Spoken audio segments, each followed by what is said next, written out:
Bismillahirrahmanirrahim. Assalamu alaikum dear students. Welcome to the online NMDCAT session of Stars Academy Head Office Johor Town. Today we are going to discuss electrolysis along with standard electrode potential. Electrolysis के बारे में समझने के लिए हमें electrolytic cell के बारे में मालूमात होनी चाहिए और स्टैंडर्ड हाइड्रोजन इलेक्ट्रोड को समझने के लिए हमें गैल्वानिक सेल के बारे में मालूमात होनी चाहिए। इलेक्ट्रोलिटिक सेल और गैल्वानिक सेल दोनों ही टाइप्स हैं इलेक्ट्रोकेमिकल सेल्स की। हम थोड़ी सी बात इलेक्ट्रोकेमिकल सेल की करते हैं, फिर इलेक्ट्रोलिटिक और गैल्वानिक सेल को देखते हैं और उससे ही अपने टॉपिक को डिराइव करते हैं। तो सबसे पहली हेडिंग फिर मेरी बन जाती है कि what is an electrochemical cell. यहाँ पर लिख लेते हैं क्योंकि हमने दोनों सेल्स की इकट्ठी बात करनी है। तो इलेक्ट्रोकेमिकल सेल्स जो होते हैं ना, ये इलेक्ट्रोकेमिकल सीरीज जो इलेक्ट्रोकेमिस्ट्री है इसके अंदर इस्तेमाल होने वाले सेल्स होते हैं।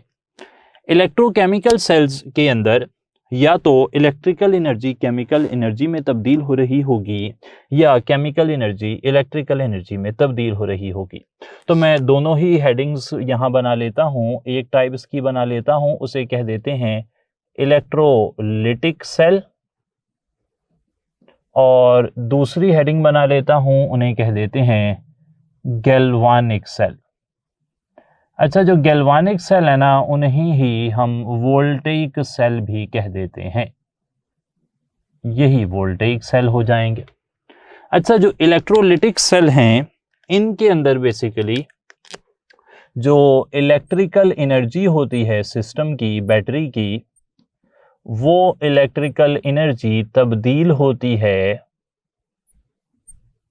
केमिकल एनर्जी के अंदर। वो तब्दील हो जाती है केमिकल एनर्जी में। इसके मुकाबले में जो गैल्वानिक सेल है वहां पर रिवर्स प्रोसेस होता है। वहां पर केमिकल एनर्जी से इलेक्ट्रिकल एनर्जी बनती है। यहां पर केमिकल एनर्जी से इलेक्ट्रिकल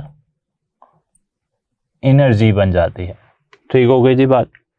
इलेक्ट्रोलिटिक सेल के अंदर जो प्रोसेस हो रहा होता है वो एक नॉन स्पॉन्टेनियस रिडॉक्स प्रोसेस हो रहा होता है, यानी कि ऑक्सीडेशन और रिडक्शन तो हो रही होती है लेकिन वो एक नॉन स्पॉन्टेनियस रिएक्शन होता है। इसके मुकाबले में गैल्वानिक सेल में होने वाला रिएक्शन एक स्पॉन्टेनियस रिएक्शन होता है। नो डाउट वो भी रिडॉक्स रिएक्शन ही होता है लेकिन वो स्पॉन्टेनियस होता है, खुद ब खुद होता है।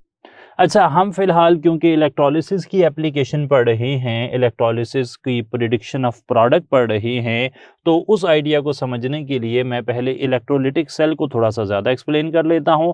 बाद में एक कंपैरिजन हम गैल्वानिक सेल से बना लेंगे ताकि आगे इंफॉर्मेशन हमारी वो रिलेटेबल बन जाए।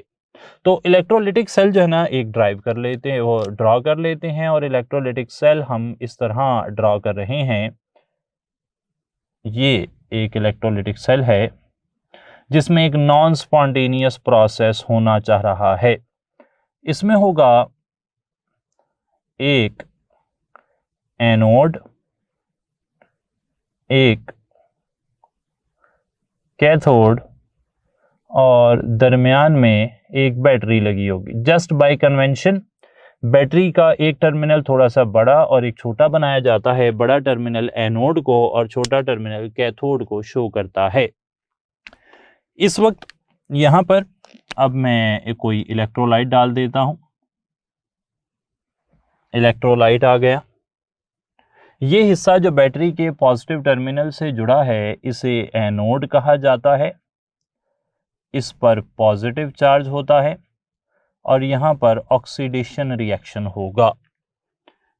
इसके बरखिलाफ दूसरी तरफ जो नेगेटिव टर्मिनल से जुड़ा है उसे आप कैथोड का नाम देंगे। उस पर नेगेटिव चार्ज होगा, उस पर रिडक्शन रिएक्शन होता है। अंदर एक सॉल्यूशन मौजूद है, उस सॉल्यूशन को इलेक्ट्रोलाइट कहा जाता है। इलेक्ट्रोलाइट के बारे में फर्दर एक्सप्लेन कर देता हूं। इलेक्ट्रोलाइट जो है एक ऐसी स्पीशी है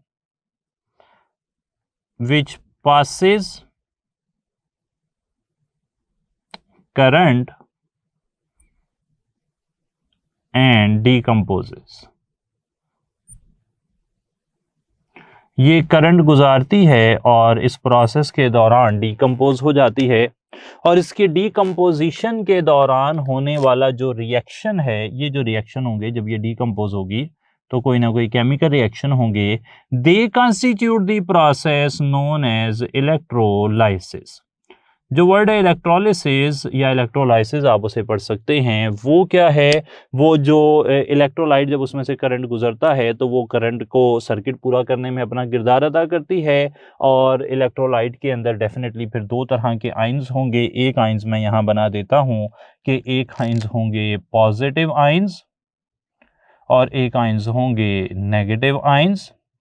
नेगेटिव आइंस एनोड की तरफ मूव करेंगे, पॉजिटिव आइंस कैथोड की तरफ मूव करेंगे और वहां जाकर वो डीकम्पोज हो जाएंगे। यहाँ पर जो केमिकल रिएक्शन होंगे उन्हें आप इलेक्ट्रोलिसिस कहते हैं एज ए होल।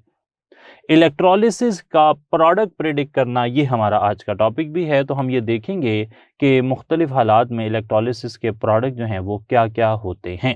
कौन से प्रोडक्ट इलेक्ट्रोलिसिस में बन सकते हैं अगर आप फ्यूज्ड इलेक्ट्रोलाइट इस्तेमाल करें या एक्वा सॉल्यूशन इस्तेमाल करें, उस पर हमने बात करनी है। वो हमारा आज का मेन थीम है। उससे पहले की जो बेसिस हैं वो मैं यहाँ पर बना रहा हूँ, लेकिन ये भी बिल्कुल ऐसा नहीं है कि गैर अहम बातें हैं। आपको यहाँ पर जितना डाटा मैंने लिखा है उनमें से कोई भी इंफॉर्मेशन पूछी जा सकती है। एनोड पर चार्ज कौन सा होता है इलेक्ट्रोलाइटिक सेल में, कैथोड पर कौन सा चार्ज है, आयंस जो हैं वो किस तरह मूव कर रहे हैं, इलेक्ट्रोलिसिस प्रोसेस क्या होता है, इलेक्ट्रोलाइटिक सेल में कौन सा प्रोसेस हो रहा है, स्पॉन्टेनियस या नॉन स्पॉन्टेनियस, गैल्वानिक सेल में कौन सा प्रोसेस हो रहा है, कौन सा इलेक्ट्रिसिटी बनाता है, कौन सा इलेक्ट्रिसिटी कंज्यूम करता है। तो there are plenty of options. और यहाँ पे फर्दर एक बात मैं बताता चलूँ कि जब यहाँ से नेगेटिव चार्ज आएगा एनोड पर तो ऑक्सीडेशन होगी, ऑक्सीडेशन से इलेक्ट्रॉन्स फ्री होंगे और वो इलेक्ट्रॉन्स एक्सटर्नल सर्किट में इस तरह मूव करेंगे। एक्सटर्नल सर्किट में इलेक्ट्रॉन्स एनोड के अंदर से होते हुए कैथोड की तरफ जाते हैं और कैथोड पर जाकर वो जो पॉजिटिव चार्ज है उसे न्यूट्रलाइज करने का, रिडक्शन करवाने का काम करते हैं। ठीक हो गई जी बात। तो ये सारा बेसिक स्केच हो गया। यहाँ पर जो कंडक्शन हो रही है ड्यू टू इलेक्ट्रोलाइट्स इस एरिया में, इस एरिया को हाईलाइट अगर मैं करता हूँ तो यहाँ पर एक कंडक्शन हमें ऑब्जर्व करने को मिल रही है जो कि आयंस की वजह से हो रही है। इस कंडक्शन के लिए आप नाम यूज़ करते हैं कि इट इज़ इलेक्ट्रोलिटिक कंडक्शन। ये इलेक्ट्रोलिटिक कंडक्शन का फिनोमिनन यहाँ पर देखने को मिल रहा है। इसके बरखिलाफ आपको यहाँ पर भी एक कंडक्शन देखने को मिल रही है जो कि इलेक्ट्रॉन्स की वजह से एक्सटर्नल सर्किट में हो रही है, और इस कंडक्शन को जो कि आपको यहाँ देखने को मिल रही है उस कंडक्शन को आप कहते हैं कि ये मेटालिक कंडक्शन है। आप इसे मेटालिक कंडक्शन कह सकते हैं या फिर आप इसे इलेक्ट्रॉनिक कंडक्शन भी कह सकते हैं। तो इसका दूसरा नाम भी मेंशन कर लेते हैं। इसका दूसरा नाम हो सकता है इलेक्ट्रॉनिक कंडक्शन। तो ये आ गया जी इलेक्ट्रॉनिक कंडक्शन। तो दो नाम यहाँ पर चल सकते हैं। अच्छा जनाब, अब यहाँ पर जो इलेक्ट्रोलाइट है उसके हवाले से हम बात कर रहे हैं। इलेक्ट्रोलाइट आप दो तरह के इस्तेमाल कर सकते हैं। या तो आप कोई फ्यूज्ड इलेक्ट्रोलाइट इस्तेमाल कर सकते हैं, लाइक NaCl फ्यूज्ड इस्तेमाल कर लें, लेड ब्रोमाइड फ्यूज्ड इस्तेमाल कर लें। अगर आप फ्यूज्ड इलेक्ट्रोलाइट इस्तेमाल करते हैं तो क्या होगा, एक एग्जाम्पल से मैं बात को समझाने की कोशिश करता हूँ। हमारे पास एक फ्यूज्ड इलेक्ट्रोलाइट है, जस्ट इमेजिन लेड ब्रोमाइड, और ये फ्यूज्ड फॉर्म में है। फ्यूज फॉर्म को मैं लिक्विड लिख लेता हूँ। जस्ट इमेजिन कि लिक्विड का मतलब अगर होता फ्यूज फॉर्म तो ये लिक्विड है। अच्छा, इससे आयंस बनेंगे। आयंस कौन कौन से बनेंगे? दो आयंस बन सकते हैं। डेफिनेटली इसके अंदर हैं ही दो आयन, तो दो ही आयन बन सकते हैं। दो तरह के आयन बन सकते हैं। एक तो बनेंगे लेड आयन +2 फॉर्म में, और साथ बनेंगे दो ब्रोमाइड आयन नेगेटिव फॉर्म में। अच्छा, दो ही आयन हैं और दो ही इलेक्ट्रोड हैं। तीसरा ना कोई आयन है ना कोई तीसरा इलेक्ट्रोड है, और इन्होंने अब होना है डिपॉजिट। तो बड़ा ही आसान है। एक इलेक्ट्रोड पर नेगेटिव चार्ज चला जाएगा ब्रोमाइड, दूसरे पर लेड चला जाएगा, तो बहुत ज़्यादा इम्कान बल्कि पक्की बात है, यकीनी बात है कि आपको जो हासिल होंगे वो लेड आयंस जाएंगे कैथोड पर, 2 इलेक्ट्रॉन ले लेंगे और ब्रोमाइड आयन जो हैं वो जाकर ख़ुद से 2 इलेक्ट्रॉन दे देंगे। ब्रोमाइड आयन ऑक्सीडाइज होकर ब्रोमीन बना देंगे एनोड पर और लेड आयन रिड्यूस होकर लेड मेटल बना देंगे। तो यही पॉसिबिलिटी है और कोई पॉसिबिलिटी नहीं है। आप ऐसे कह सकते हैं इम्पॉर्टेंट इन्फॉर्मेशन के तौर पर कि जब आप मोल्टन सॉल्ट इस्तेमाल करते हैं, मैं हाईलाइट करके बता देता हूँ कि मोल्टन सॉल्ट या फ्यूज्ड सॉल्ट जिसे आप कहते हैं, उसकी अगर इलेक्ट्रोलिसिस की जाती है तो आपको जो प्रोडक्ट्स हैं वो क्या होते हैं, प्रीडिक्टेबल प्रोडक्ट्स वहाँ से मिलते हैं, वहाँ से प्रीडिक्टेबल प्रोडक्ट्स मिलते हैं। एक बात हो गई जी, मोल्टन साल्ट से क्या मिलते हैं, प्रीडिक्टेबल प्रोडक्ट्स मिलते हैं। इसके बरखिलाफ अगर आपके पास यहाँ पर एक्वस सॉल्यूशन होता तो एक्वस सॉल्यूशन के हालात क्या होते वो ज़रा समझते हैं। एक्वस सॉल्यूशन के हालात समझने के लिए मैं मिसाल ले रहा हूँ सोडियम नाइट्रेट की। सोडियम नाइट्रेट को पानी में डाला है और वहाँ से अब आयंस बन रहे हैं। Sodium ions, nitrate ions water से बनते हैं, H+ ions, OH negative ions. अब इलेक्ट्रोड तो एक एनोड है एक कैथोड है, लेकिन जाने के लिए आयंस जो हैं वो 2 हो गए। देखना ये पड़ेगा कि जब एक्वस सॉल्यूशन की इलेक्ट्रोलिसिस होगी तो जो 2 पॉजिटिव आयन या जो 2 नेगेटिव आयन बने हैं उनमें से किसकी डिस्चार्जिंग पावर ज़्यादा है। जिसकी डिस्चार्जिंग पावर ज़्यादा होगी वो डिस्चार्ज हो जाएगा, जिसकी डिस्चार्जिंग पावर कम होगी वो डिस्चार्ज नहीं हो सकेगा। ठीक हो गई जी बात। अच्छा, अब यहां से फिर हम ऐसे लिख सकते हैं कि अगर एक्वस सॉल्यूशन होगा तो आपके पास जो प्रोडक्ट्स होंगे, एक्वस सॉल्यूशन से जो प्रोडक्ट्स बन रहे हैं वो आपके पास प्रिडिक्टेबल नहीं होंगे, नॉट प्रिडिक्टेबल। वो प्रिडिक्टेबल क्यों नहीं होंगे, क्योंकि अब आपके पास आयंस ज़्यादा हैं और जो जाने के लिए इलेक्ट्रोड्स हैं वो कम है। अब जो डिस्चार्ज होने की सलाहियत है वो एक इम्पॉर्टेंट फैक्टर होगा जिसके तहत आप ये अंदाज़ा लगाएंगे कि कौन सा आयन जाकर डिस्चार्ज होगा और कौन सा आयन जाकर डिस्चार्ज नहीं होगा। तो कौन सा आयन डिस्चार्ज होता है या नहीं होता, इसका अंदाज़ा आप लगा सकते हैं इस बात से। यहाँ पर इम्पॉर्टेंट फैक्टर्स जो हैं उनकी एक फहरिस्त पता होनी चाहिए। इम्पॉर्टेंट फैक्टर्स, सबसे पहले इसे आप कहते हैं डिस्चार्जिंग पावर। सही है जी। डिस्चार्जिंग पावर कई दफ़ा in terms of oxidation potential या रिडक्शन पोटेंशियल एक्सप्लेन किया जा सकता है। आगे चलकर हम देखेंगे, अभी क्योंकि हम बड़ा ही एक सुपरफिशियल सा टॉपिक देख रहे हैं, हमने इलेक्ट्रोकेमिकल सीरीज़ पर और स्टैंडर्ड इलेक्ट्रोड पोटेंशियल पर अभी थोड़ी देर में बात करनी है। तो तब तक के लिए मैं सिर्फ ये बताता चलूँ कि अलग अलग जो आयंस है ना, उनकी इलेक्ट्रोड पर पहुंचकर इलेक्ट्रॉन गेन या इलेक्ट्रॉन लूज करने की सलाहियत अलग अलग होती है और इस डिफरेंशियल जो उनकी पावर है उसको हम नोट करते हैं स्टैंडर्ड हाइड्रोजन इलेक्ट्रोड से। और इस तरीक़ाकार से जब आप नोट करते हैं कि कौन सी स्पीशी की इलेक्ट्रॉन गेन या लूज़ करने की सलाहियत कितनी है, उसे आप एक चार्ट में लिख देते हैं और उस चार्ट को कहते हैं इलेक्ट्रोकेमिकल सीरीज़। उस चार्ट को देखकर आपको ये अंदाज़ा हो जाता है कि कौन सा आयन डिस्चार्जिंग पावर ज़्यादा रखता है और कौन सा आयन डिस्चार्जिंग पावर कम रखता है। उस चार्ट के हिसाब से, क्योंकि अभी हमने वो नहीं देखा है, हम देखेंगे इंशाल्लाह उसे, उस चार्ट के हिसाब से पहले से आपको बता रहा हूं कि सोडियम आयन और हाइड्रोजन आयन में से हाइड्रोजन आयन की डिस्चार्जिंग पावर ज़्यादा है और यहाँ पर डिस्चार्जिंग पावर ज़्यादा होने का मतलब ये है कि उस पर चार्ज को ख़त्म, डिस का मतलब ख़त्म करना, चार्ज को ख़त्म करने की सलाहियत हाइड्रोजन आयन की ज़्यादा है सोडियम आयन से। इसलिए जब भी कभी एक कैथोड अवेलेबल होगा, नेगेटिवली चार्ज कैथोड अवेलेबल होगा, तो सोडियम आयन के मुकाबले में हमेशा हाइड्रोजन आयन ज़्यादा जल्दी जाकर डिस्चार्ज हो जाएंगे और हाइड्रोजन आयन के डिस्चार्ज होने से आपको मिलता है हमेशा ही क्या मिलेगा, यहाँ पर मिलेगी हाइड्रोजन गैस।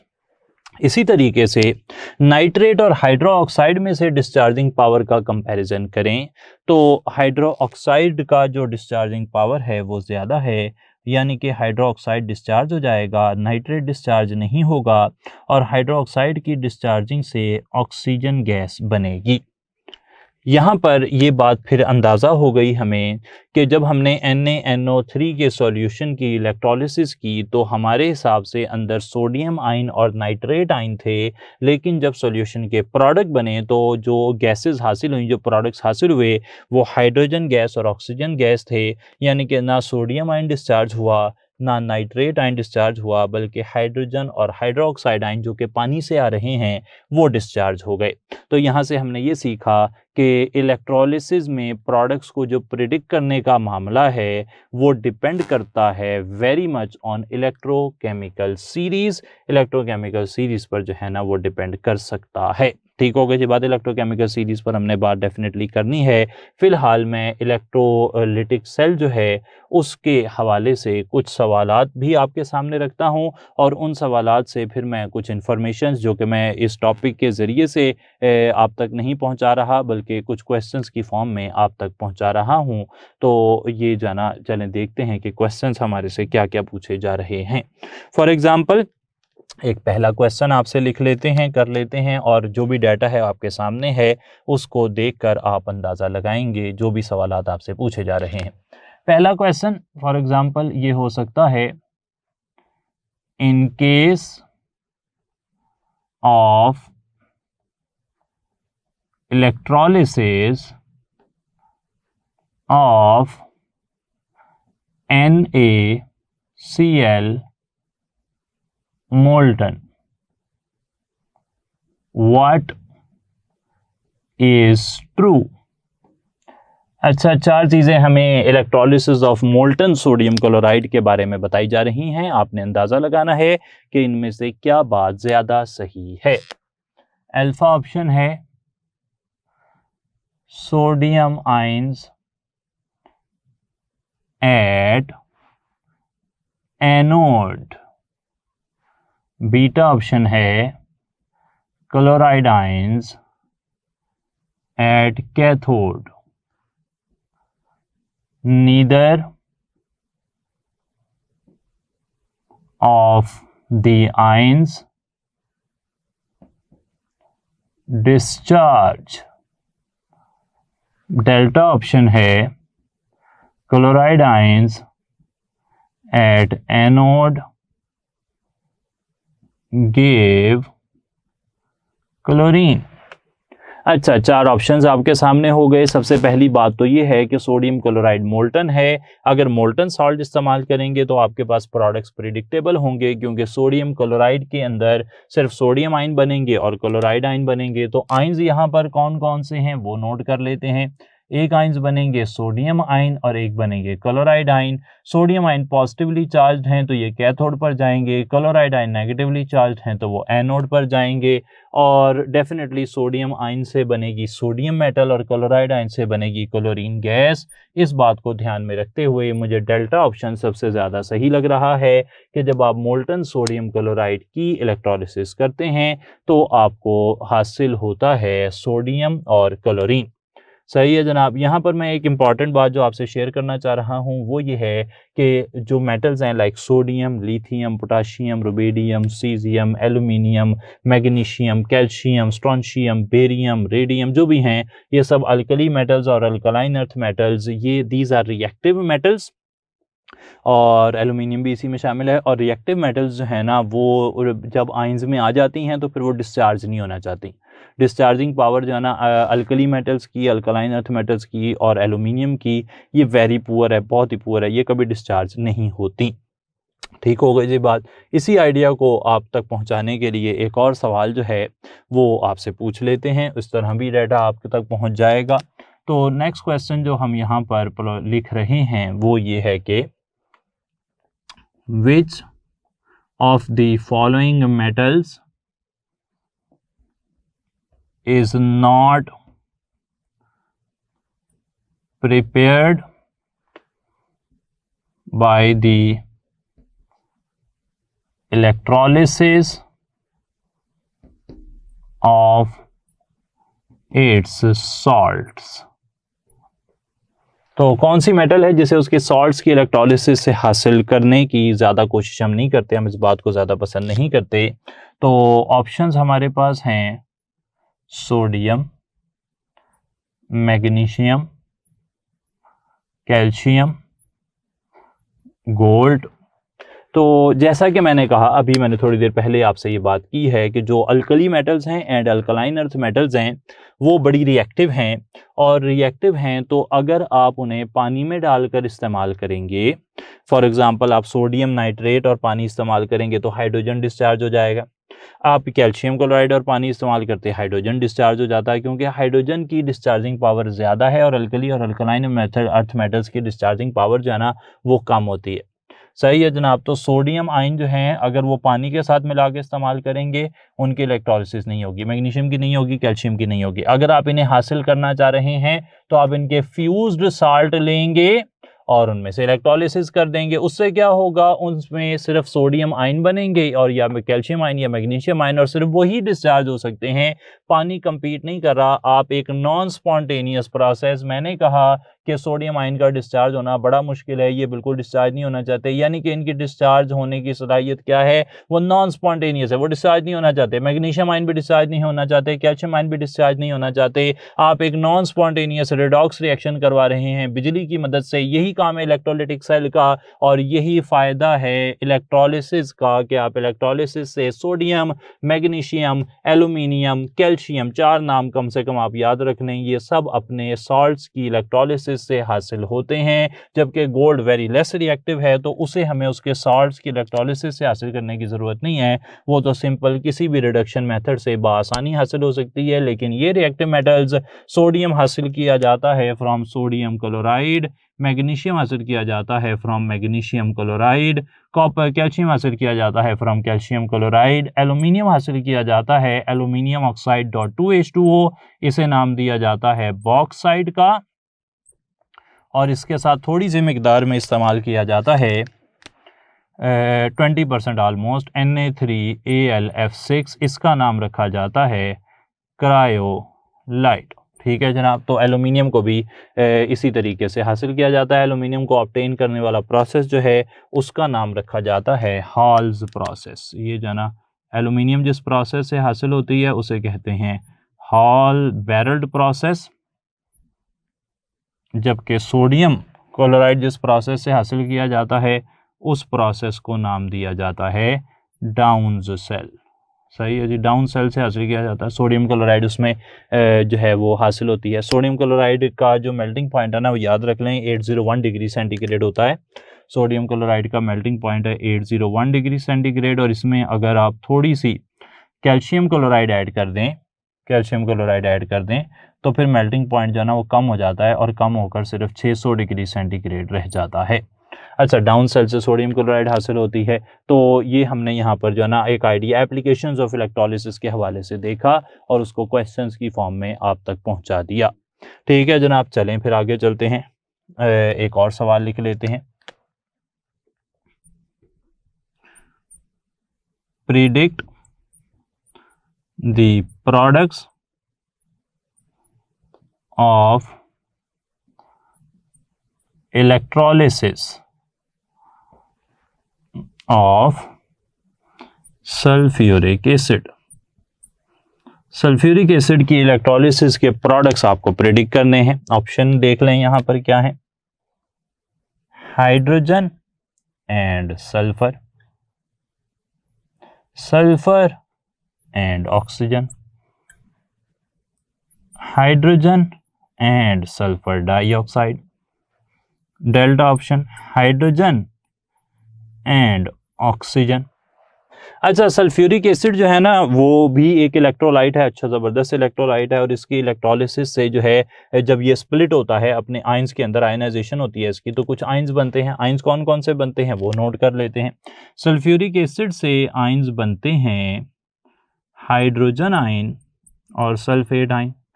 पानी भी अंदर मौजूद है, यहाँ पे मेंशन कर लेते हैं कि पानी भी साथ था, तो ये पानी H पॉजिटिव और OH नेगेटिव आयन बनेंगे।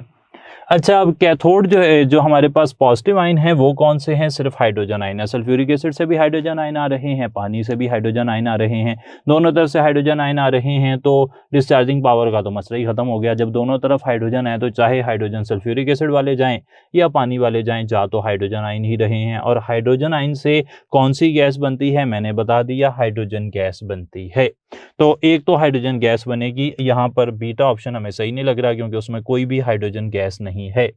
दूसरी तरफ है सल्फेट और हाइड्रोक्साइड। सल्फेट और हाइड्रोक्साइड के हवाले से मैं बता दूं एक बात जो आपसे मैं शेयर करना चाह रहा हूं, जिसके लिए ये स्पेसिफिकली एमसीक्यू जो है आपके सामने मौजूद है, वो ये कि हाइड्रोक्साइड जो है ना, इसकी discharging power commonly found anions like sulphate, like carbonate, nitrate वगैरह, इन सब से ज़्यादा होती है।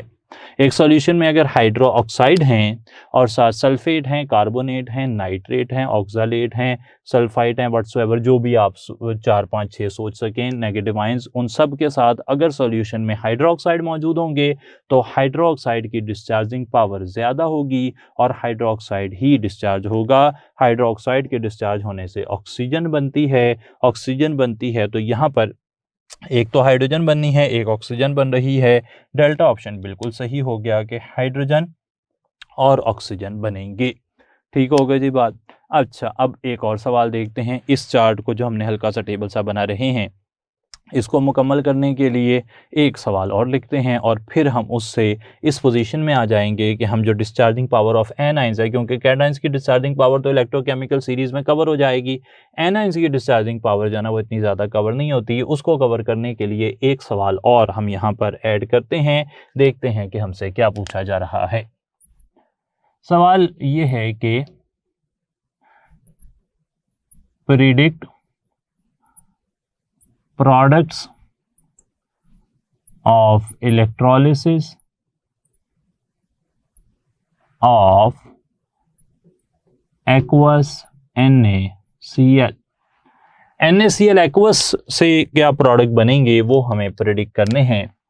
NaCl aqueous, इससे प्रोडक्ट हमें मिल रहे हैं सोडियम और क्लोरीन, या सोडियम और ऑक्सीजन, या हाइड्रोजन और क्लोरीन, या हाइड्रोजन और ऑक्सीजन।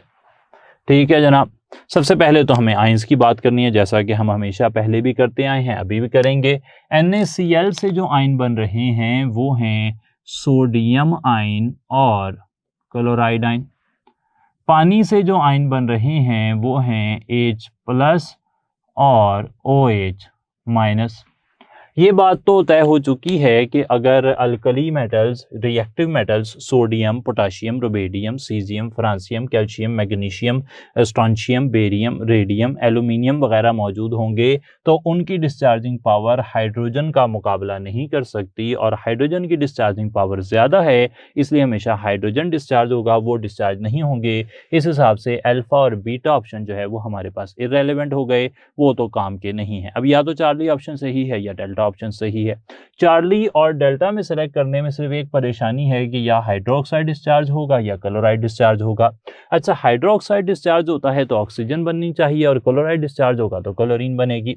हमें ये तो पता है कि जो रेडिकल आयंस होते हैं जिनमें ग्रुप ऑफ एटम्स होते हैं, sulphate, nitrate, carbonate, oxalate, sulphide, nitrite जो भी हैं, इन सब के मुकाबले में तो हाइड्रोक्साइड की डिस्चार्जिंग पावर ज़्यादा है, लेकिन क्लोराइड के मुकाबले में हाइड्रोक्साइड की डिस्चार्जिंग पावर कैसी है ये हमें अंदाज़ा नहीं है। तो यहाँ पर मैं एक इन्फॉर्मेशन आपसे शेयर कर लूँ कि अगर क्लोराइड आयन जो हैं वो कंसनट्रेटेड फॉर्म में हों, ज़्यादा मिकदार में हों, तो उनकी डिस्चार्जिंग पावर हाइड्रो ऑक्साइड से ज़्यादा हो जाती है। और ये पर्टिकुलर प्रोसेस, ये पर्टिकुलर इंफॉर्मेशन, इसका यूज़ हम करते हैं बनाने के लिए। तो यहाँ पर पहले क्या हुआ कि क्लोराइड डिस्चार्ज होंगे और उससे बनेगी chlorine. This particular reaction is made use of in Nelson cell. सही है जी, नेल्सन सेल कह लें, डायाफ्राम सेल कह लें।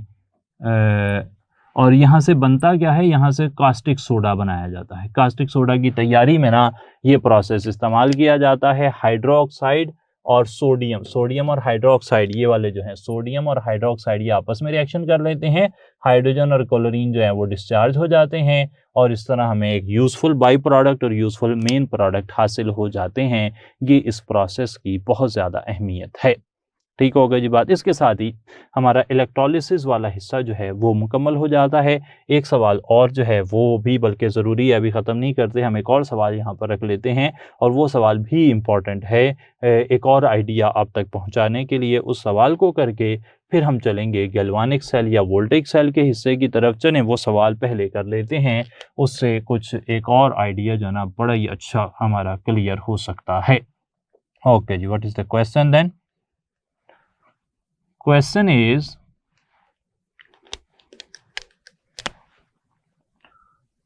to purify a metal, it is made alpha option cathode, beta option anode in galvanic cell, Charlie option cathode in galvanic cell, Delta option anode in electrolytic cell। इस सवाल के पीछे जो idea हमारा है वो ये कि आप कॉपर को अगर इलेक्ट्रोलिसिस की मदद से प्योरीफाई कर रहे हों तो आप इलेक्ट्रोलिसिस जब इस प्रोसेस से करा रहे होते हैं तो इलेक्ट्रोलिसिस के अंदर आप जो इम्प्योर मेटल है, जो कॉपर जो ज़मीन से निकली है, उससे आप एनोड बना लेते हैं। इम्प्योर कॉपर, उससे आप एनोड बना लेते हैं और जो प्योर कॉपर होता है उससे आप कैथोड बना लेते हैं। और अंदर जो इलेक्ट्रोलाइट आप इस्तेमाल करते हैं वो होता है कॉपर सल्फेट का सॉल्यूशन। सही है जी, कॉपर सल्फेट का एक्वस सॉल्यूशन आप इस्तेमाल कर लेते हैं।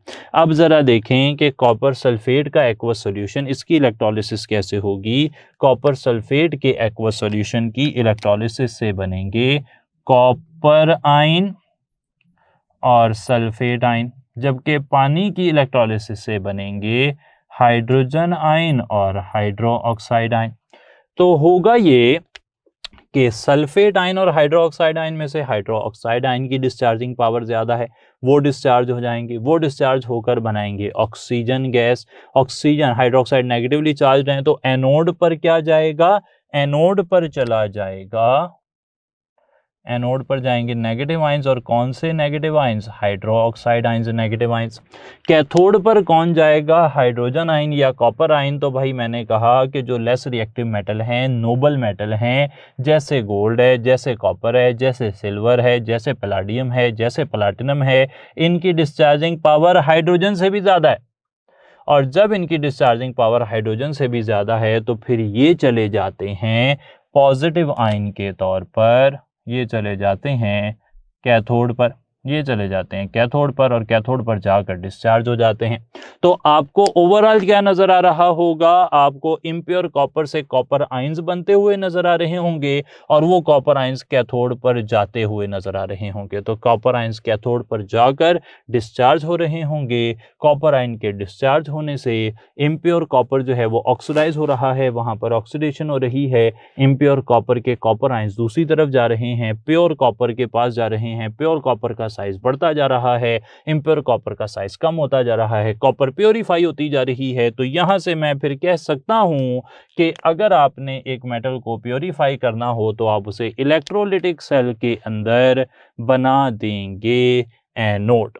तो ये तो बात हो गई इलेक्ट्रोलिटिक सेल की। इसके मुकाबले में दूसरा सेल जिसे गैल्वानिक या वोल्टेइक सेल कहते हैं, उसमें केमिकल एनर्जी इलेक्ट्रिकल एनर्जी में तब्दील हो रही होती है और वहां पर एक स्पॉन्टेनियस रेडॉक्स रिएक्शन जो है वो बिजली पैदा करने का काम करता है।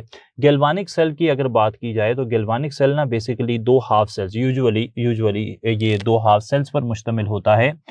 It is not always the case, definitely ऐसा नहीं है कि हमेशा ही दो हाफ सेल बनाएंगे तो काम बनेगा, लेकिन यूजुअल प्रैक्टिस जो है वो यही है। अच्छा, दो हाफ सेल होते हैं और उन दो हाफ सेल्स में से एक सेल के अंदर एक इलेक्ट्रोड होता है और उस इलेक्ट्रोड को आपने डिप किया होता है किसी इलेक्ट्रोलाइट के अंदर। दूसरी तरफ थोड़ा सा डिफरेंट कलर कर लेते हैं ताकि पहचानने में आसानी रहे। दूसरी तरफ एक और इलेक्ट्रोड होता है और उस इलेक्ट्रोड को भी आपने डिप किया होता है किसी और इलेक्ट्रोलाइट के अंदर। तो दो इलेक्ट्रोलाइट हो गए। अगेन मैं कहूँगा यूजुअली ऐसा होता है, दो इलेक्ट्रोलाइट हैं, दो इलेक्ट्रोड हैं और इनको एक्सटर्नल सर्किट में आपने एक वायर से कनेक्ट किया होता है और यहाँ पर वोल्ट मीटर या एम मीटर जो भी आपने लगाना है बैटरी का वोल्टेज वगैरह नापने के लिए वो लगाया होता है। अच्छा, अब ये दो सेल इलेक्ट्रॉनिकली आप कह सकते हैं in a sense simple electronic conduction जो है उसके लिए वायर्स से कनेक्टेड हैं, लेकिन जो इलेक्ट्रोलिटिक कंडक्शन है यानी कि वो जो आयंस की मूवमेंट है उसके हिसाब से ये कनेक्टेड नहीं है, तो सर्किट पूरा नहीं है। सर्किट पूरा उस वक्त होता है जब आप यहाँ पर एक सॉल्ट ब्रिज लगा देते हैं। इस तरीके से आपने सॉल्ट ब्रिज लगा दिया, ये रहा एक सॉल्ट ब्रिज। सॉल्ट ब्रिज के अंदर आप कोई इक्वल माइग्रेशन वाले आयंस, थोड़ा सा डिफिकल्ट कंसेप्ट है लेकिन सिर्फ समझने की हद तक बता रहा हूँ कि ऐसा कोई सॉल्ट डालते हैं जिसमें कैटाइंस और एनाइंस की जो करंट कैरिंग कैपेसिटी है वो एक जैसी हो। सही है जनाब। तो यह पोटेशियम क्लोराइड यहाँ पर यूजुअली यूज़ होता है। जस्ट एक एग्जांपल मैं यहाँ पर कोट कर रहा हूँ ताकि गैल्वानिक सेल की फंक्शनिंग हमें समझ में आ जाए। बाद में हम स्टैंडर्ड इलेक्ट्रोड पोटेंशियल या स्टैंडर्ड हाइड्रोजन इलेक्ट्रोड की बात जो है वो करेंगे अलग से। यहाँ पर आप मिसाल के तौर पर इलेक्ट्रोड अगर जिंक का यूज़ कर लें और इलेक्ट्रोलाइट जिंक सल्फेट का 1 मोलर सॉल्यूशन यूज़ कर लें, दूसरी तरफ आप इलेक्ट्रोड यूज़ कर लें कॉपर का और इलेक्ट्रोलाइट यूज़ कर लें कॉपर सल्फेट का 1 मोलर सॉल्यूशन, तो आपको यहाँ पर एक एक्सटर्नल सर्किट कंप्लीट नज़र आ रहा है, इंटरनल सर्किट कंप्लीट नज़र आ रहा है। आपको यहाँ पर दोनों इलेक्ट्रोड जिंक और कॉपर अचानक से उनके अंदर जो है वो चेंजिंग होती हुई, उनके अंदर वेरिएशन आती हुई नज़र आएगी और नज़र आएगा कि जिंक जो है वो इलेक्ट्रॉन लूज़ करना शुरू कर देगा। सही है जनाब। जिंक पर ऑक्सीडेशन होना शुरू हो जाएगी। जिंक पर ऑक्सीडेशन होना क्यों शुरू हो जाएगी? क्योंकि जिंक की जो इलेक्ट्रॉन लूज करने की सलाहियत है जिसे कहते हैं ऑक्सीडेशन पोटेंशियल। सही है जनाब। जिंक की इलेक्ट्रॉन लूज करने की सलाहियत ज़्यादा है कॉपर से। ये सलाहियत हम कैसे नापते हैं अभी थोड़ी ही देर में हम स्टैंडर्ड हाइड्रोजन इलेक्ट्रोड की मदद से ये बात समझेंगे, लेकिन फ़िलहाल याद रख लें कि जिंक की जो इलेक्ट्रॉन लूज करने की सलाहियत है वो कॉपर से ज़्यादा है, इसलिए जिंक इलेक्ट्रॉन लूज करेगा और जब जिंक इलेक्ट्रॉन लूज करेगा तो जिंक से इलेक्ट्रॉन्स जो हैं वो जाना शुरू हो जाएंगे। जिंक से इलेक्ट्रॉन्स जाना शुरू हो जाएंगे किस तरफ? कॉपर वाली साइड पर। अच्छा, जहाँ पर इलेक्ट्रॉन लूज होते हैं, जहाँ पर इलेक्ट्रॉन लूज होते हैं वहाँ पर होती है ऑक्सीडेशन और जहाँ पर ऑक्सीडेशन होती है उसे आप कहते हैं कि ये एनोड है।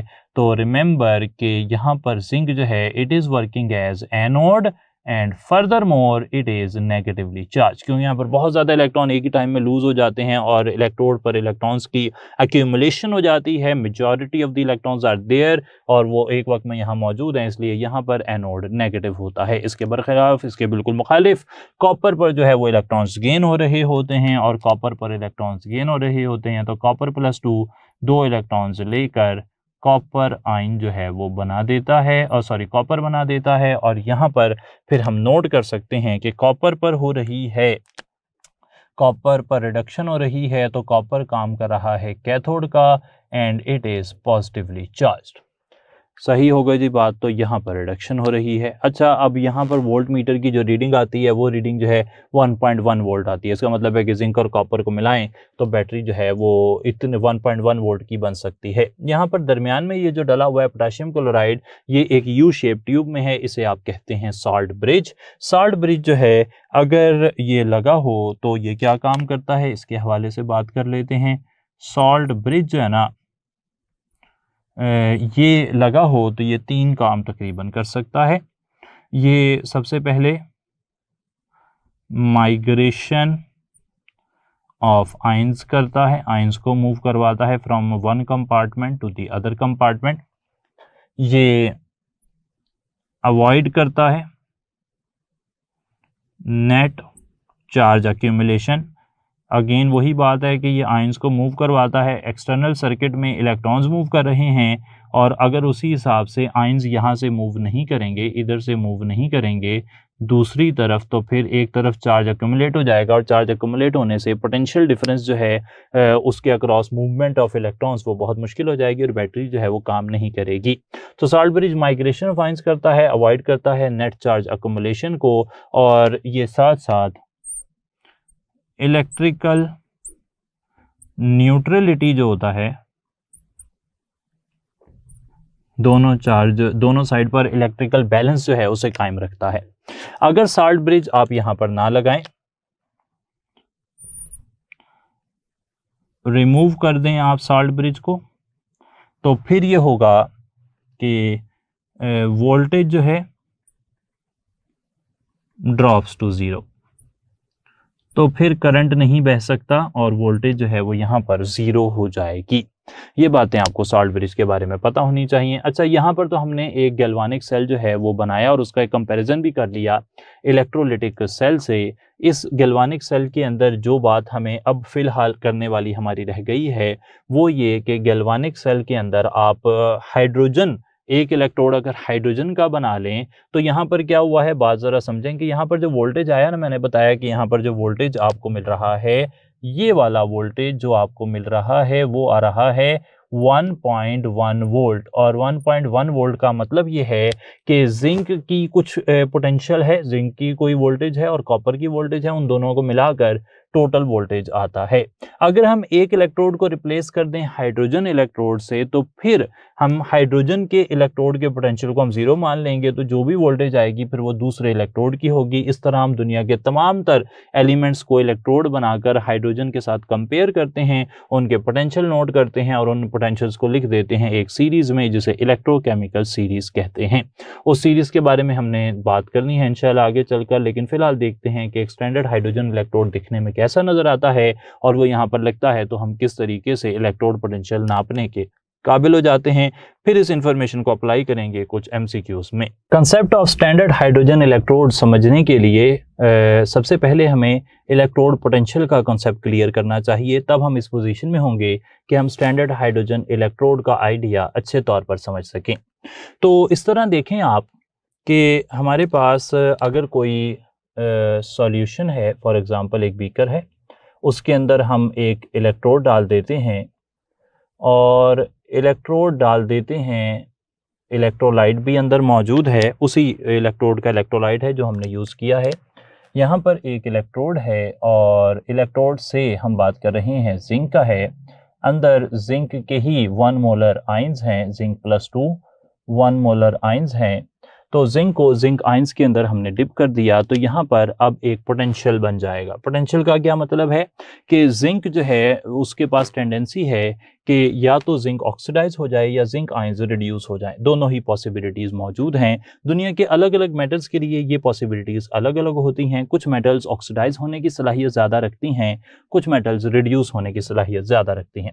तो जिंक के केस में हम आगे चलकर अभी देखेंगे कि इसका तो ऑक्सीडाइज होने की सलाहियत ज़्यादा है, लेकिन generally speaking when an element is dipped in 1 molar solution of its own ions, कुछ कंडीशंस हैं, ध्यान से देखें। एक एलिमेंट को डिप करना चाहिए उसी के आयंस के 1 मोलर सॉल्यूशन में, और 1 मोलर सॉल्यूशन के साथ यहाँ पर जो टेम्परेचर होना चाहिए वो 298 केल्विन या 25 डिग्री सेंटीग्रेड होना चाहिए। इस केस में यहाँ पर जो इलेक्ट्रोड पोटेंशियल बनेगा, पोटेंशियल सेटअप होगा, पोटेंशियल डिफरेंस सेटअप होगा, उसे आप कह देंगे कि ये है इलेक्ट्रोड पोटेंशियल। यहाँ पर आप जो नोट कर रहे हैं वो क्या कहलाएगा, उसे आप कहेंगे इलेक्ट्रोड पोटेंशियल। और क्योंकि आपने स्टैंडर्ड हालात में उसे नोट किया है इसलिए आप उसे स्टैंडर्ड इलेक्ट्रोड पोटेंशियल कह देंगे। हर एलिमेंट का स्टैंडर्ड इलेक्ट्रोड पोटेंशियल अलग अलग होता है, लेकिन अगर आप सिर्फ इस स्टेट के हालत में, इस पर्टिकुलर स्टेट में आप नापना चाहते हैं इलेक्ट्रोड पोटेंशियल, तो आप नहीं नाप सकते। क्यों नहीं नाप सकते? क्योंकि किसी भी प्रॉपर्टी को नापने की तरह से ये भी ऐसे ही है कि ये एक रिलेटिव प्रॉपर्टी है। आप ना दो चीज़ों के ज़रिए से आप चीज़ें नापते हैं। आप अंधेरा कब कहते हैं? जब रोशनी नहीं है आप उसे अंधेरा कह देते हैं। आप भारी कैसे कहते हैं? अगर आपने हल्का देखा हो तो आप भारी कह सकते हैं। इसी तरीके से अगर आपको इसका पोटेंशियल देखना है तो आपको किसी और का पोटेंशियल जो है ना उससे कंपेयर करना पड़ेगा इसके पोटेंशियल को, तभी आप इसकी वैल्यू बता सकते हैं। तो इसकी एब्सोल्यूट वैल्यू नहीं, रिलेटिव वैल्यू हम निकाल सकते हैं। उस वैल्यू को निकालने के लिए जिससे कंपेयर करेंगे जिंक को या कॉपर को या किसी भी और एलिमेंट को, हम hydrogen as a standard use करते हैं। और हाइड्रोजन का जो स्टैंडर्ड इलेक्ट्रोड पोटेंशियल है उसे स्टैंडर्ड हाइड्रोजन इलेक्ट्रोड पोटेंशियल फिर हम कहेंगे। उसका आइडिया भी क्लियर कर लेते हैं। और बिल्कुल किसी भी स्टैंडर्ड इलेक्ट्रोड पोटेंशियल के तरीके से हाइड्रोजन का इलेक्ट्रोड पोटेंशियल नापने का तरीका भी यही रहेगा कि इसी तरीके से आपको एक सेल चाहिए होगा और वहाँ पर आप डिप करेंगे। ये देखें इस तरीके से आपके पास मौजूद होगी एंट्रेंस पॉइंट, और यहाँ से आप ऐड कर रहे होंगे हाइड्रोजन गैस। 1 मोलर सोल्यूशन ना हो तो कोई मसला नहीं, आप 1 एटमॉस्फेयर पर हाइड्रोजन गैस जो है वो इंट्रोड्यूस करा दें, लेकिन हाइड्रोजन तो गैस है। अब हाइड्रोजन गैस है तो फिर आप उसे डिप कैसे करेंगे सॉल्यूशन में? इसके लिए आप इस्तेमाल करेंगे यहाँ पर प्लाटिनम की आप इनर्ट इलेक्ट्रोड इस्तेमाल करेंगे और उसके ऊपर आपने कोटिंग की होगी प्लाटिनम ब्लैक की, जो एक बहुत ही ज़बरदस्त एब्जॉर्बर है। एडजॉर्बर अपनी सतह पर, जब एब्जॉर्ब का मतलब होता है अंदर तक जज्ब कर लेना, एडजॉर्बर है ये अपनी सतह पर हाइड्रोजन गैस को एडजॉर्ब करवा लेगा। और यहाँ पर आपने एक सॉल्यूशन रखा हुआ है, वो सॉल्यूशन है HCl का 1 मोलर सॉल्यूशन। सही है जनाब, 1 एटमॉस्फेयर और 1 मोलर सॉल्यूशन। यहाँ पर अब इधर भी एक पोटेंशियल सेटअप होगा और इस अरेंजमेंट को वैसे जनरली मैंने कहा स्टैंडर्ड हाइड्रोजन इलेक्ट्रोड कहते हैं, और यहाँ पर जो पोटेंशियल होता है उसे स्टैंडर्ड हाइड्रोजन इलेक्ट्रोड पोटेंशियल कहेंगे अगर आप उसे नोट कर रहे हैं 25 डिग्री सेंटीग्रेड पर। ठीक है जनाब, यानी कि 298 केल्विन पर, तो फिर ये स्टैंडर्ड हाइड्रोजन इलेक्ट्रोड पोटेंशियल हो जाएगा। अगर किसी भी टेम्परेचर किसी भी प्रेशर पर नोट करते हैं तो इलेक्ट्रोड पोटेंशियल, स्टैंडर्ड कंडीशंस में नोट करते हैं तो स्टैंडर्ड इलेक्ट्रोड पोटेंशियल हो जाता है। अच्छा, ये जो स्टैंडर्ड इलेक्ट्रोड पोटेंशियल है ना, स्टैंडर्ड हाइड्रोजन इलेक्ट्रोड, इसका potential, remember that standard hydrogen electrode potential जो होगा उसकी वैल्यू होगी 0, आर्बिट्रेरीली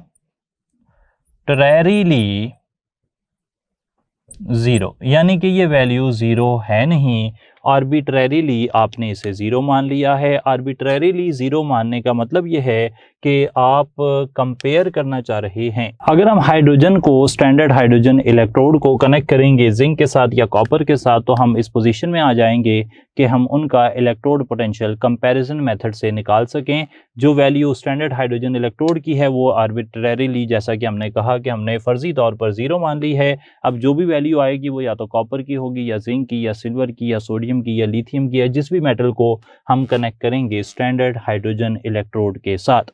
इस आइडिया को आगे लेकर चलते हुए हम सबसे पहले जोड़ते हैं स्टैंडर्ड हाइड्रोजन इलेक्ट्रोड को जिंक के साथ, फिर कॉपर के साथ, और फिर इस हवाले से देखते हैं कि हमें क्या क्या सवाल किस किस तरीके से पूछे जा सकते हैं। तो यहाँ पर मैं एक अरेंजमेंट बना लेता हूँ और इस अरेंजमेंट के अंदर दो हाफ सेल अब एक ही पोजीशन में, और उनके दरमियान में अब की बारी साल्ट ब्रिज नहीं लगा रहा मैं, बल्कि एक पोरस पार्टीशन लगा रहा हूँ। काम इसका वही है जो साल्ट ब्रिज का होता है।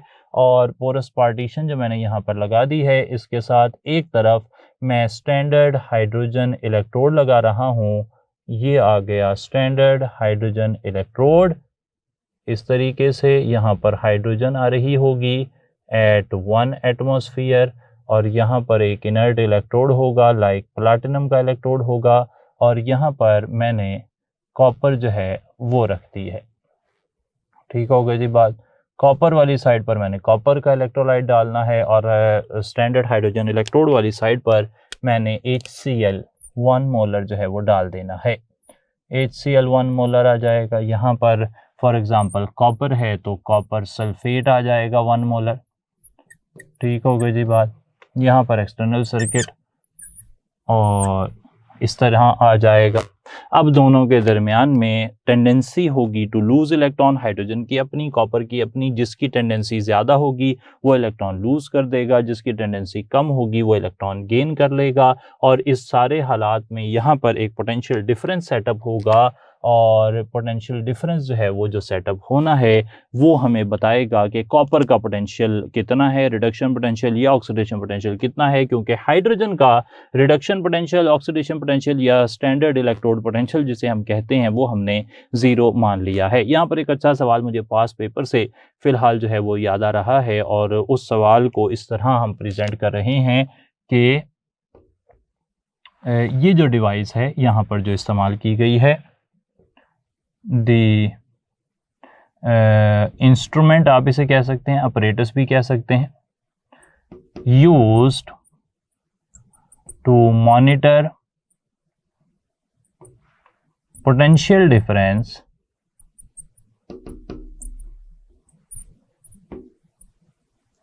इज, पास पेपर से इंस्पायर्ड ऑप्शन हम लिख रहे हैं, एग्जैक्ट वो ऑप्शन होना ज़रूरी नहीं है। तो यहाँ पर इस्तेमाल होता है ammeter, Wheatstone bridge, voltmeter, amperometer. तो डेफिनेटली आप जानते हैं कि यहाँ पर वोल्टेज आप नापना चाह रहे हैं, और वोल्टेज नापने के लिए आप इस्तेमाल करेंगे वोल्ट मीटर। ठीक हो गई जी बात। अच्छा, अब यहाँ पर एक और सवाल बना लेते हैं, और उस सवाल से हम ये आइडिया क्लियर करेंगे कि हाइड्रोजन और कॉपर में से जो है ना इलेक्ट्रॉन का फ्लो किस तरफ होगा, या फिर कहाँ पर रिडक्शन हो रही है, कहाँ पर ऑक्सीडेशन हो रही है। इस आइडिया को क्लियर करने के लिए सवाल हम इस तरह बनाते हैं कि इन द गिवन सेल, ये जो हमारे पास गिवन सेल है, ये हम इसे गिवन सेल मान रहे हैं इस सारे अरेंजमेंट को। In the given cell following reaction takes place. सवाल ये है कि ये वाला रिएक्शन जो है ना वो हो रहा है इस गिवन सेल में, और इस गिवन सेल के अंदर ये रिएक्शन हो रहा है, ये we are sure about it कि ये रिएक्शन हो रहा है। It means that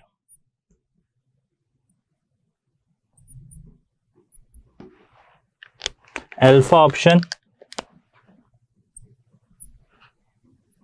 hydrogen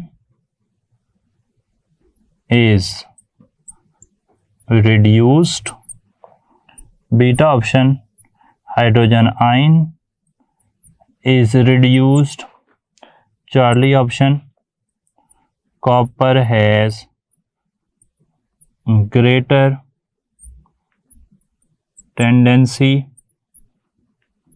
to lose electron, delta option copper plus 2 has greater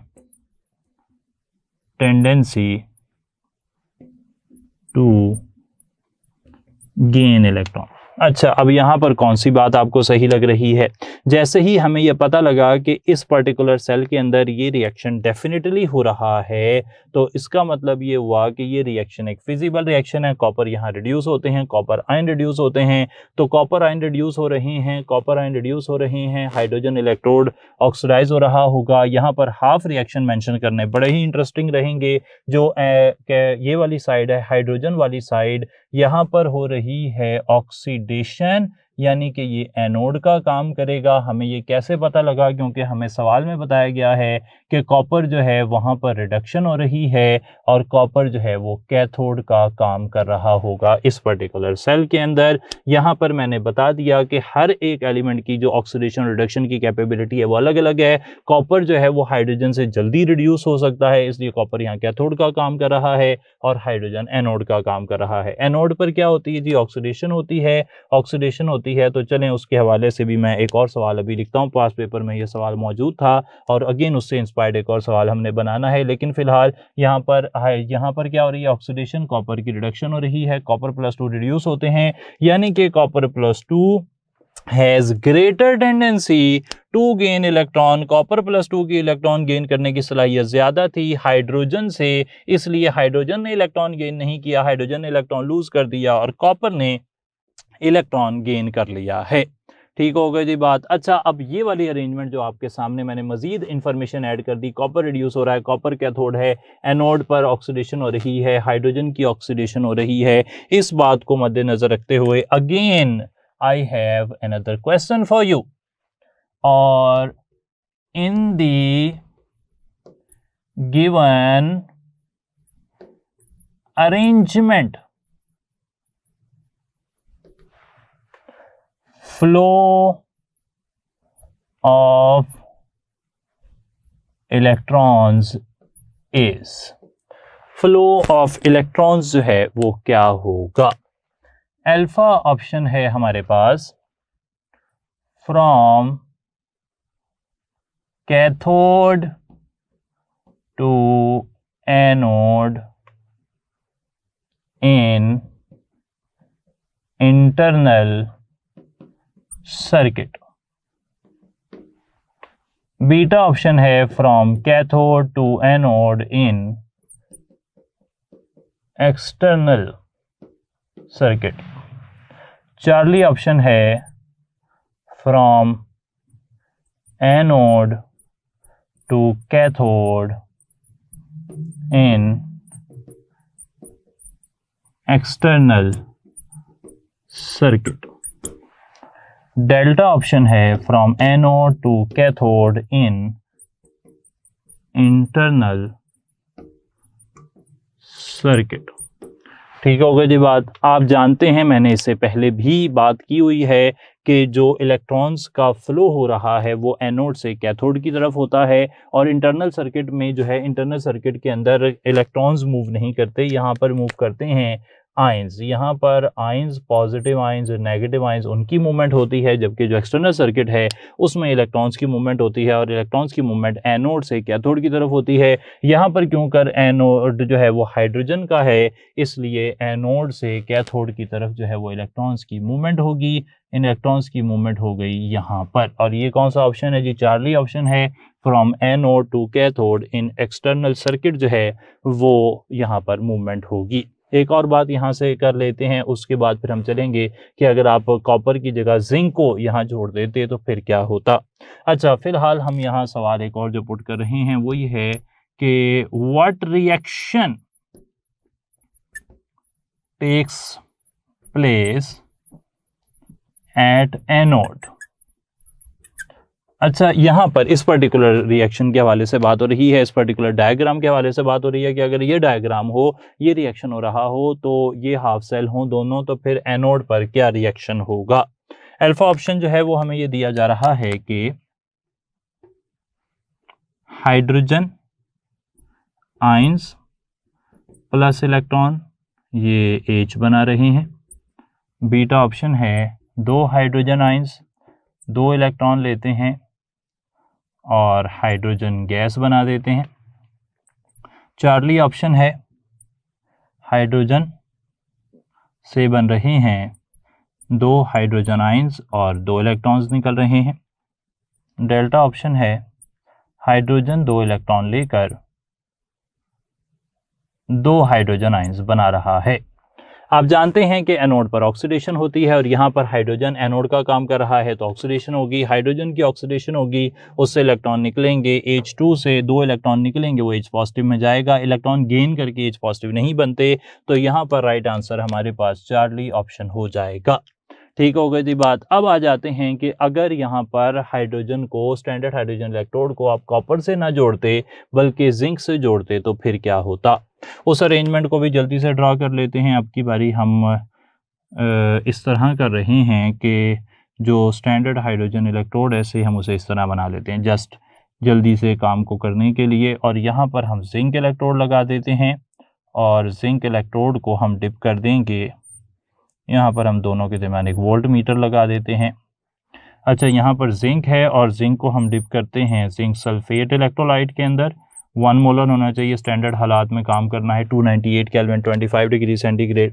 यहाँ पर हम यूज़ कर लेते हैं स्टैंडर्ड हाइड्रोजन इलेक्ट्रोड और उसे हमने डिप किया हुआ है किसके अंदर जी, 1 मोलर HCl के अंदर।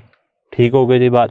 अब की बारी आपको देखने को मिलता है कि zinc has greater tendency to get oxidized as compare to hydrogen. तो यहाँ पर अब जिंक पर ऑक्सीडेशन होगी और जहाँ पर ऑक्सीडेशन होती है वो एनोड होता है और गैल्वानिक सेल में एनोड नेगेटिव होता है, जबकि स्टैंडर्ड हाइड्रोजन इलेक्ट्रोड पर होगी रिडक्शन। जहाँ पर रिडक्शन होती है वो कैथोड होता है और गैल्वानिक सेल के अंदर कैथोड पर चार्ज होता है पॉजिटिव।